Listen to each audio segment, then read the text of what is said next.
Previously, I've made videos criticizing both Doctor Who and the recent incarnation for what passes as Star Trek, because they both got woke and went full stunning and brave with progressive politics. Both of these franchises have been destroyed by people who have pushed a leftist political agenda rather than focusing on telling good stories and writing strong characters. My last video on Doctor Who was called The Vandalization of Doctor Who, and boy oh boy did I trigger the hell out of some woke snowflakes with that one. Not to toot my own horn here, but I accurately predicted the show's decline and how it was likely that the new direction with Jodie Whittaker as the Doctor would be rejected by most fans.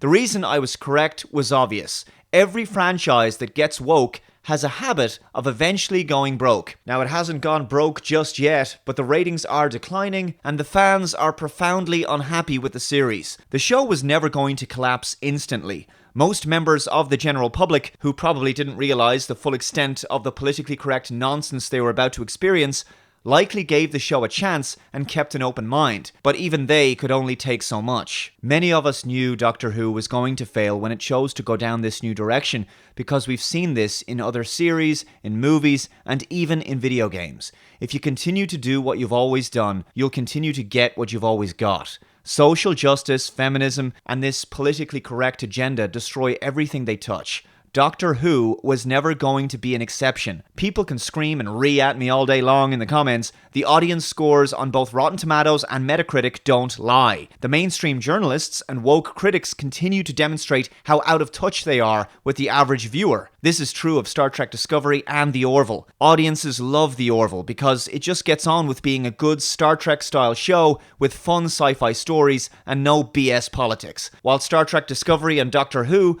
are heaped with critical praise because the BS politics comes first and the stories and characters are of secondary importance. The left has known for a long time that if you want to influence politics, you begin by co-opting and modifying the culture.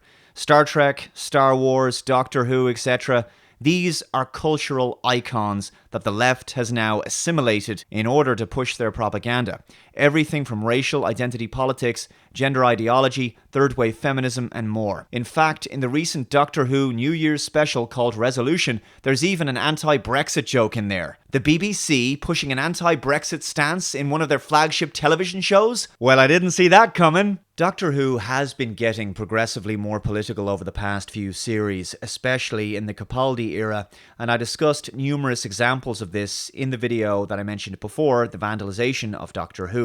So my interest has been waning for a while now. Despite enjoying David Bradley's performance in Twice Upon a Time, the disrespect paid to the first Doctor in Moffat's writing, trying to make him out to be an out-of-touch sexist, was enough for me to no longer want to watch the show. So I didn't actually watch Series 11. Now, plenty of you will say, Dave, how can you comment on Series 11 if you haven't watched it? Well, this isn't a review. I'm only interested in commenting on what the audiences thought of it. Because I've been observing a gradual increase in left-leaning political messages in the show for a number of series, and when a female Doctor was introduced and the episode outlines for the first few stories were announced, it was obvious that the show was only going to get worse. I have no interest in intentionally watching BBC propaganda. I made my prediction about the show in the video I mentioned, and I walked away.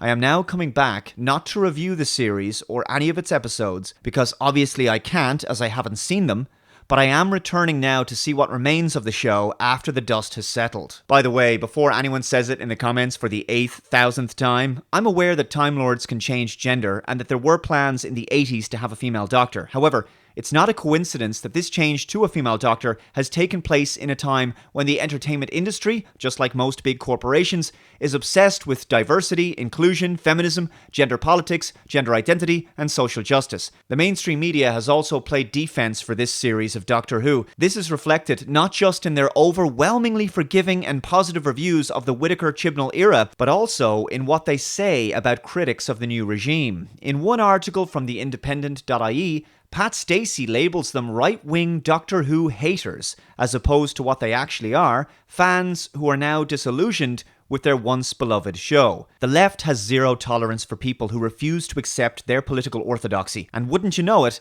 This article goes on to invoke Godwin's Law. In the grand scheme of things, the fate of a mere TV series ranks low on the list of priorities. But don't be fooled, this is the big lie in action. The big lie, invented by Hitler, perfected by Goebbels, and practiced with dismaying success by Trump on his obliging base, is an ingeniously simple concept. Tell an outrageous lie often enough, and soon people will begin to accept it as fact. Well, don't accept it. Doctor Who is doing just fine without a penis. Yes, this does remind one of that meme, The Child's Guide to Online Political Discussion. Everyone I don't like is Hitler. Also, you have to make sure that you somehow manage to contrive a dig about Trump in an article about Doctor Who, if you can. The first thing to address is the ratings for Doctor Who Series 11.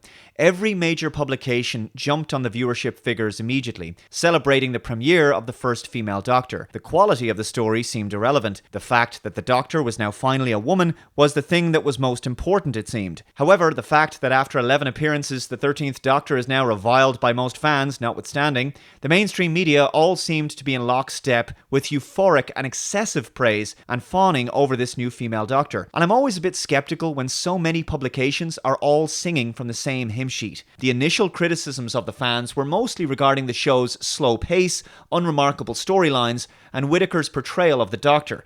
By series end, the ratings declined by 4.3 million viewers. I have to say, there has been larger ratings declines in New Who history, but I think the reason the ratings haven't been that bad this series is because, quite honestly, some of us were expecting audiences to drop off much quicker than this. Overall, the decline is more of a slow burn.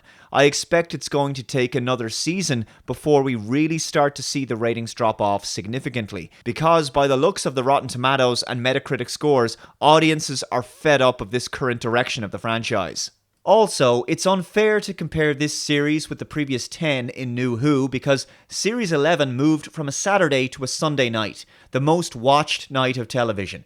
Everyone is sitting at home, with Sunday evening syndrome, of course, dreading work and school the following morning, so the television networks know they have a captive audience. People are not going out like they are on a Saturday night, which is a way more competitive night for broadcasters. So this 11th series was given a much easier slot to work with. There's other channels I can recommend that have fully reviewed the individual episodes of Series 11 and explored the themes and politics that have been injected into the show. Check out Nerdrotic channel and Bold Trek for a more detailed breakdown of just how awful the writing and PC agenda has been in this series. Listening to their reviews makes me very glad I didn't waste my time sitting through this series because it sounds like the writers infused this show with about as much PC garbage as you can imagine.